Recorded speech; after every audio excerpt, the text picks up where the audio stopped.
Hampa senyum buat apa? Aku cerita benda macam ni benar.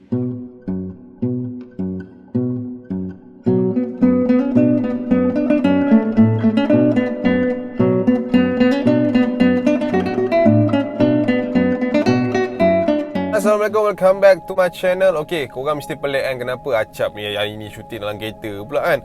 So nak cerita kan, aku punya rumah sekarang tengah renovation. So bilik aku tu memang diorang tengah bising lah. Kat belakang rumah aku asyik tet. Daripada hari tu aku nak buat tak boleh. So aku ambil inisiatif lain. So berceritalah dalam kereta. Tapi cerita seram ni di waktu siang lah. Malam-malam nak cerita dalam kereta, oh macam seram sejuk sikit.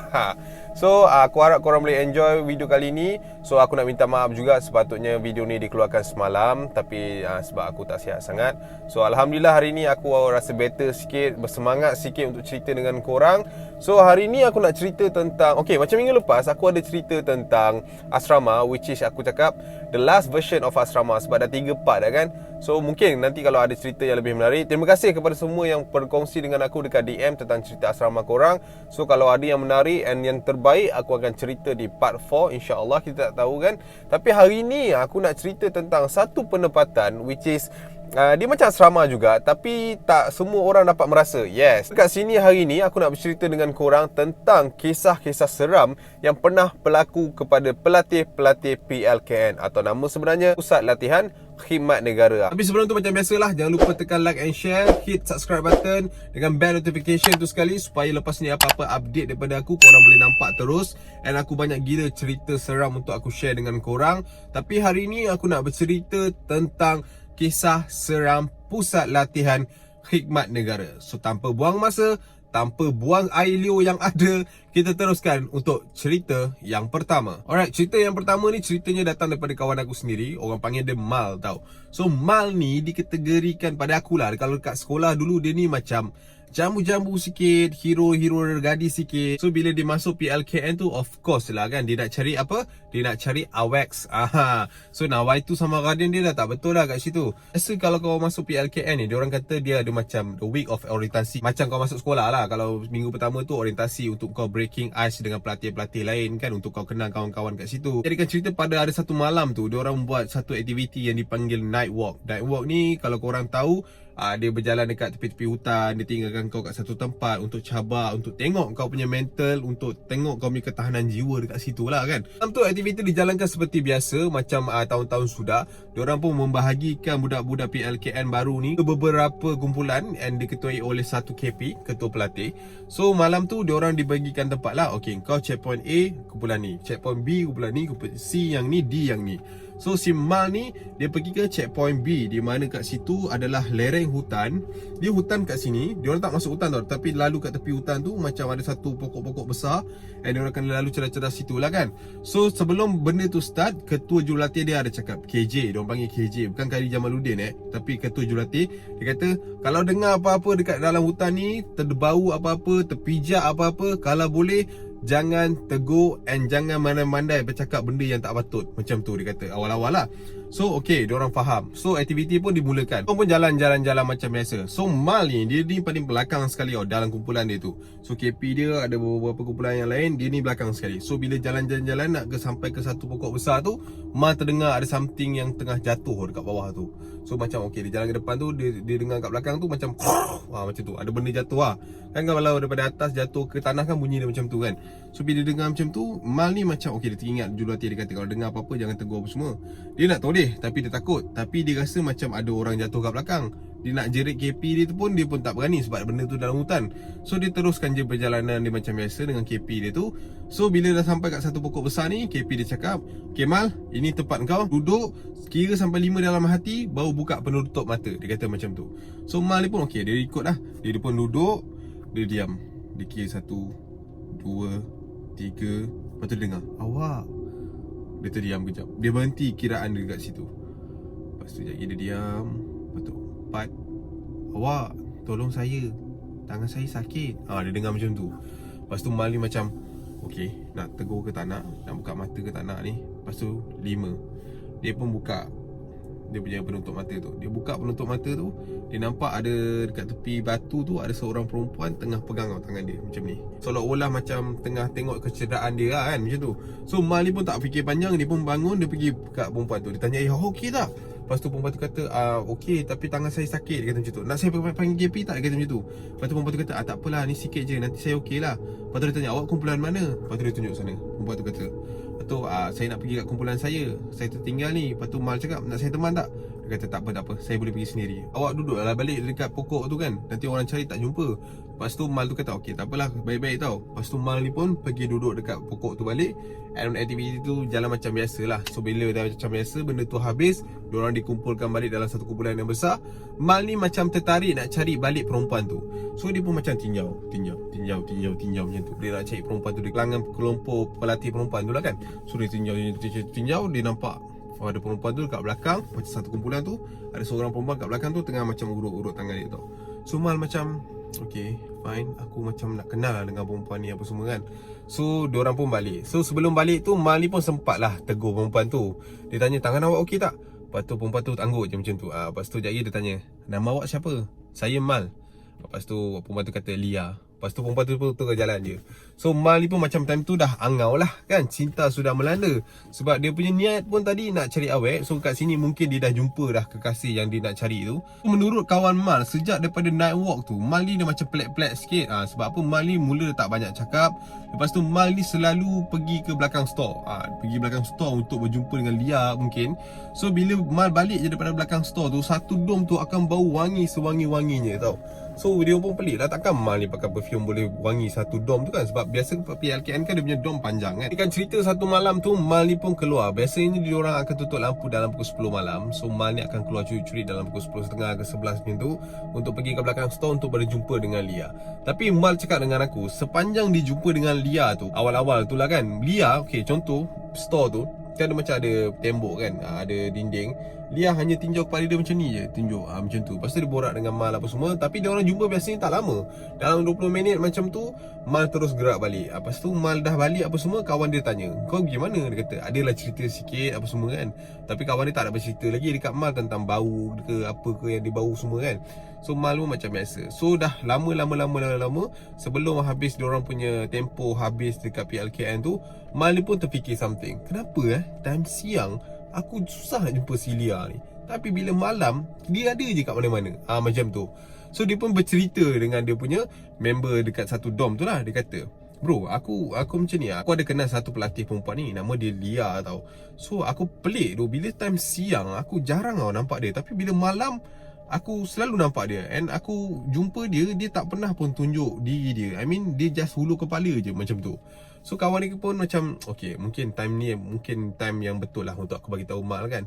So dia pun bagi tahu Mal, sebenarnya Mal, aku perasan Mal, setiap kali kau balik jumpa dia Mal, kau akan bawa satu bau yang sangat wangi Mal, gentle. Dia kata kat satu dom ni bukan aku seorang je bau tau, budak katil hujung tu pun boleh bau kau punya wangi. Kalau perfume Mal, takkan sampai satu dom boleh bau Mal. Dia kata macam tu.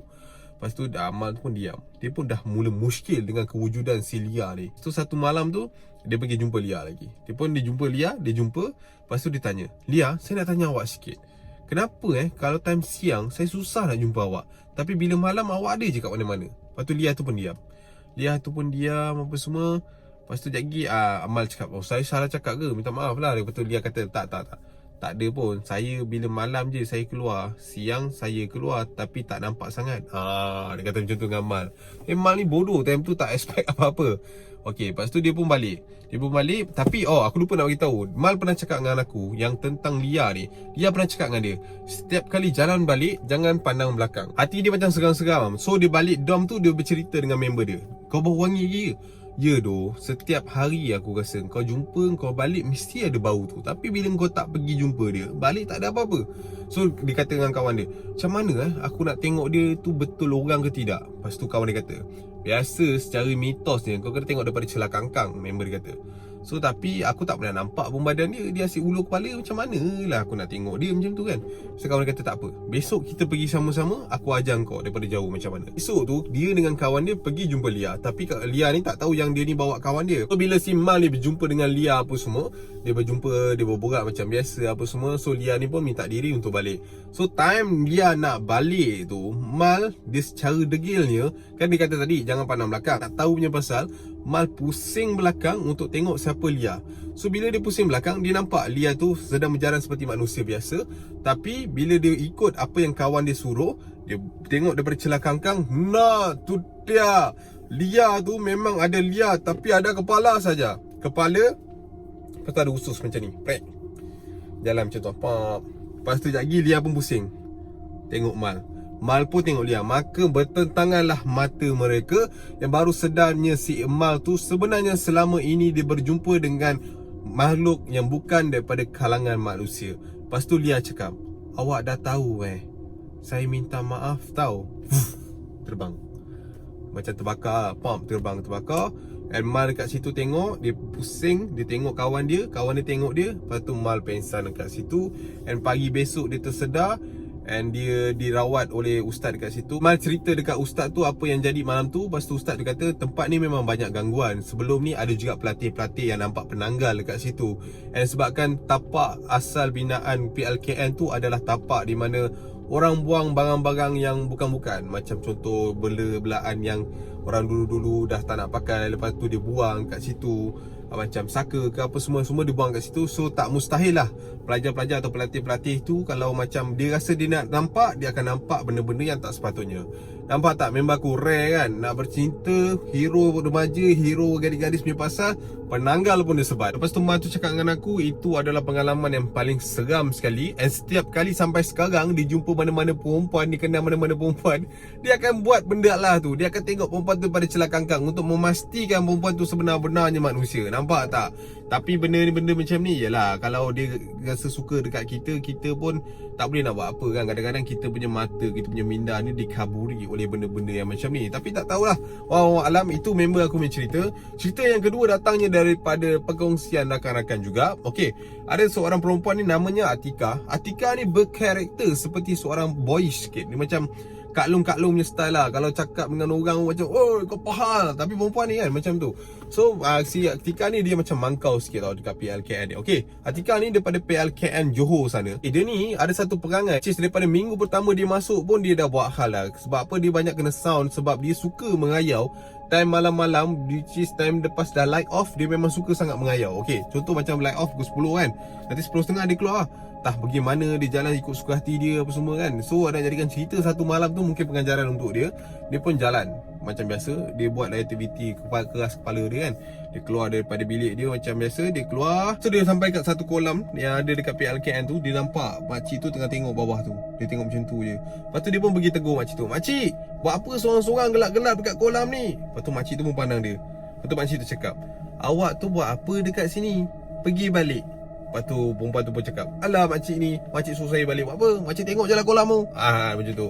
So Atika ni pun jalan balik macam biasa apa semua. Tapi lepas dia tegur makcik tu, dia rasa diri dia macam seram sejuk tau. Dia macam tak sedap hati. So dia pun balik kat dom dia. Tapi time dia nak tidur tu, dia rasa belakang dia macam sakit-sakit sikit. So dia macam buat tak tahu je lah. Dia pun tidur. So besok tu dia orang jalan aktiviti macam biasa. So lepas dia aktiviti tu, dia orang pun balik lah macam biasa apa semua kan. Tapi malam tu dia punya degil, dia nak keluar lagi. Tapi bila dia nak keluar lagi, dia rasa kat belakang dia ni sakit-sakit gila-gila tau. Lepas tu dia macam, alamak, aku nak keluar tapi belakang aku ni sakit, aku tak tahu kenapa. Tapi bila dia mandi, dia check tak ada apa. Tapi dia degil juga dia nak keluar. So dia keluar. Dia keluar sekali lagi. Dia nampak makcik tu dekat kolam lagi. Tapi kali ni dia tak tegur. Dia jalan macam biasa. Tapi dia nampak makcik tu seolah-olah macam pandang kat dia. Tapi dia buat macam tak nampak lah makcik tu. Dia jalan balik. Lepas tu dia kata, tak sedap hati lah macam ni. Tapi malam tu dia memang jalan sekejap je. So dia pun balik dekat dom dia. Dia pun tidur balik. Lepas tu besok aktiviti dijalankan macam biasa juga. And balik tu makin lama makin sakit belakang badan dia lah. So dia pun macam tak sedap. Lepas tu dia cakap dengan kawan dia, kau boleh tengok tak belakang aku ada apa? Lepas tu kawan dia pun tengok lah dekat belakang dia tu. Ternyata dekat belakang tu ada kesan 3 jari cakaran yang sangat-sangat dalam. Faham tak? Dia macam satu luka, kalau kau tergait dengan dawai, dia macam dah masuk kat dalam. Dia kata macam tu. Lepas tu Atika ni pun pelik lah. Aku mandi aku tak nampak apa-apa, macam mana kau boleh nampak? Lepas tu malam tu dia terus berlari ke arah toilet tu. Dia check kat belakang dia.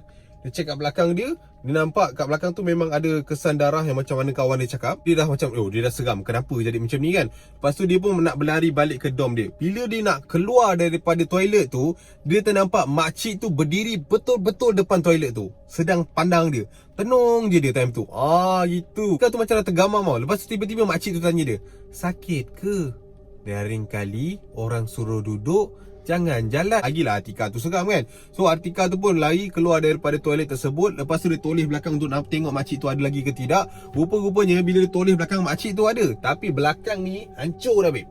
Muka depan ada, belakang ni dah hancur habis dah. Lari balik pergi kat dom. Apa yang memeranjatkan si Atika ni, dia masuk dom tu, dalam dom tu tak ada orang langsung. Sepatutnya masa time-time macam tu, pelajar-pelajar memang tak dibenarkan keluar. Dah pukul 1 pagi dah pun, memang pelajar tak boleh nak keluar.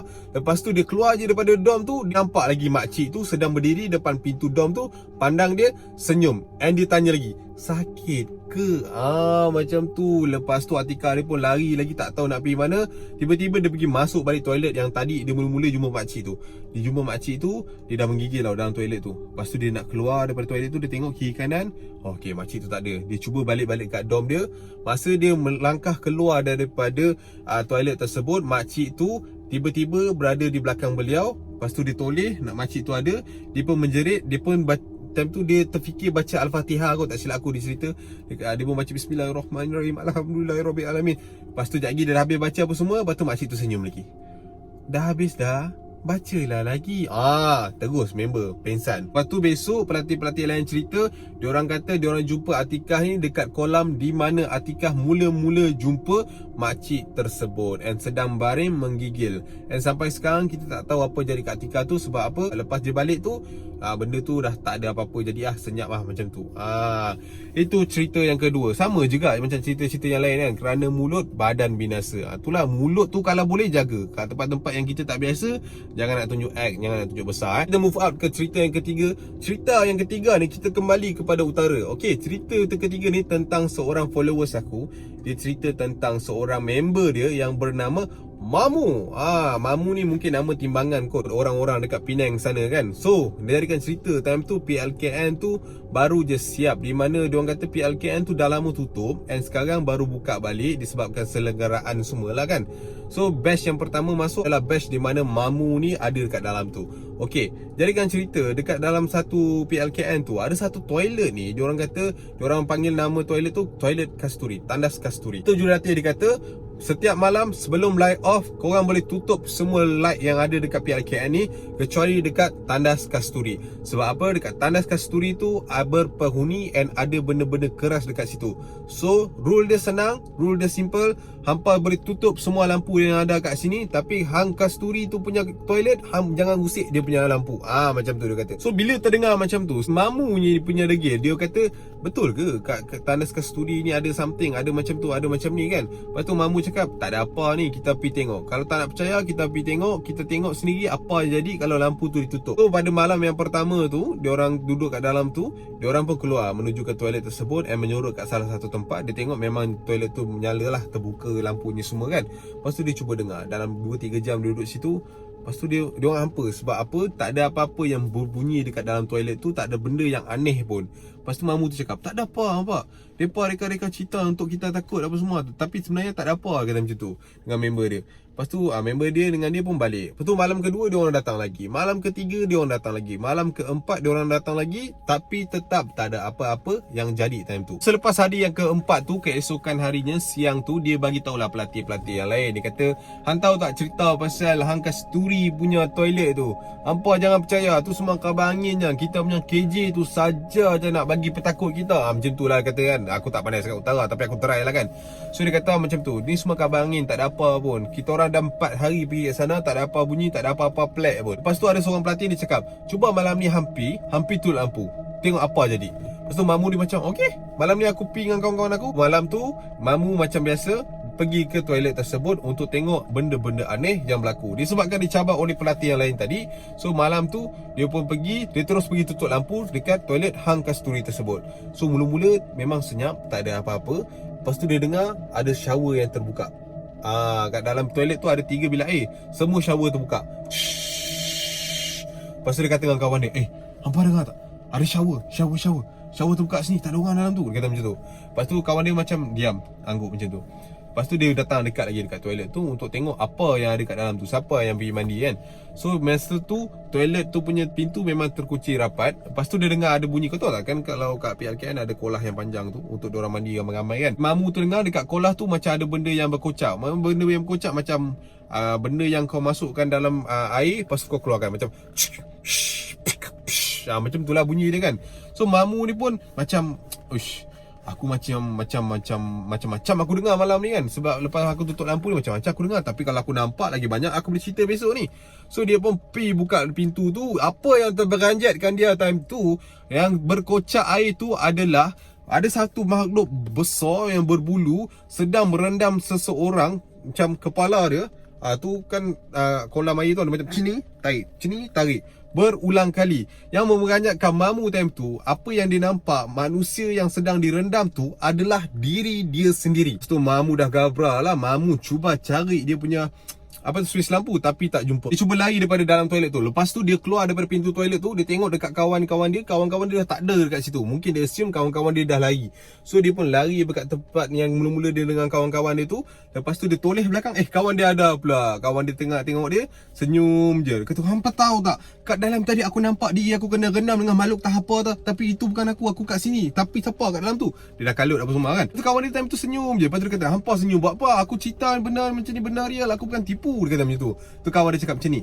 Itulah, tahu takut. Siapa suruh gatai tangan? Lepas tu dia dah diam. Dia terdiam.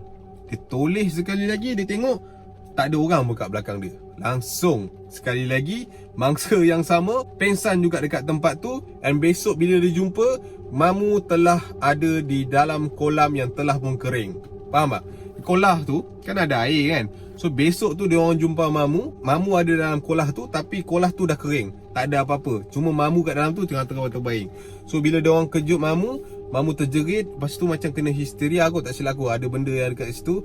Lepas tu dia panggil ustaz tu kata, benda-benda macam ni kalau boleh jangan kacau. Diorang dah kata dah toilet ni memang tak boleh tutup lampu, and kenapa pergi langgar apa semua. Tapi Mamu tu teruskan juga dia punya PLKN tu. Tapi lepas tu dia jadi budak baik lah. Selalu pergi surau, selalu dengar apa yang cikgu dia cakap, apa yang jurulatih dia cakap. Macam tu lah cerita dia. Kalau ikutkan di mana-mana tempat memang ada kan benda-benda macam ni. Kalau macam PLKN tu boleh dijadikan pengalaman yang berharga lah. Sebab dekat PLKN tu memang sekejap sahaja masanya, tapi macam-macam memori yang boleh kita cipta. Dan satu lagi, aku just nak bagi tahu, besok akan keluar official teaser untuk konten baru aku, The Limas. Kita kena tenang. Ni tingkat 2 kan, betul kan? Dia order please. Ini bukan gagak, ni bodoh. Sebelum the official episode yang akan dikeluarkan pada 19 hari bulan 8 2020, which is minggu depan, korang kena stay tune, tengok dulu teaser untuk korang faham apa yang aku akan sampaikan melalui konten yang baru tersebut. Macam tu lah cerita-cerita yang ada dekat PLKN. Okey, untuk minggu ni aku bagi korang 3 dulu. Sebab memang cerita ni macam pendek-pendek sikit, tapi ceritanya tu ada. Sebab aku pun tak pernah masuk PLKN kan. Ini adalah kongsi daripada kawan-kawan semua, and aku berkongsi dengan korang balik. So minggu depan aku akan cerita tentang part 2 kalau korang nak. Kalau korang rasa mungkin topik ni tak beberapa ekstrim sangat untuk korang boleh mungkin request lain-lain punya topik. Mungkin aku akan ketengahkan minggu depan, insyaAllah. So minggu depan kita kembali balik ke dalam bilik aku, insyaAllah. Belakangnya One Piece. Aku pun tak nak lagi shooting dalam kereta ni. So bila malam rasa feel dia lain, bila siang feel dia lain kan. So tapi tak apalah. So aku harap korang enjoy dengan video ni. Aku minta maaf sekali lagi sebab tak dapat keluarkan semalam. So aku harap korang enjoy. Jangan lupa subscribe button tu, tolong hit. Kalau korang suka cerita tentang seram ni lagi, korang boleh share dekat DM IG aku tinggalkan kat sini. Korang boleh tekan kat description aku juga untuk video-video aku yang sebelum ni. And korang jangan lupa juga jaga diri elok-elok. Kalau tempat-tempat yang tak berani pergi tu, jangan pergi. And kita jaga kita sekarang. Kalau rasa diri tu tak kuat untuk melalui, jangan gatal-gatal pergi ceburi. Okay, kita jumpa lagi di next video. Assalamualaikum, peace out.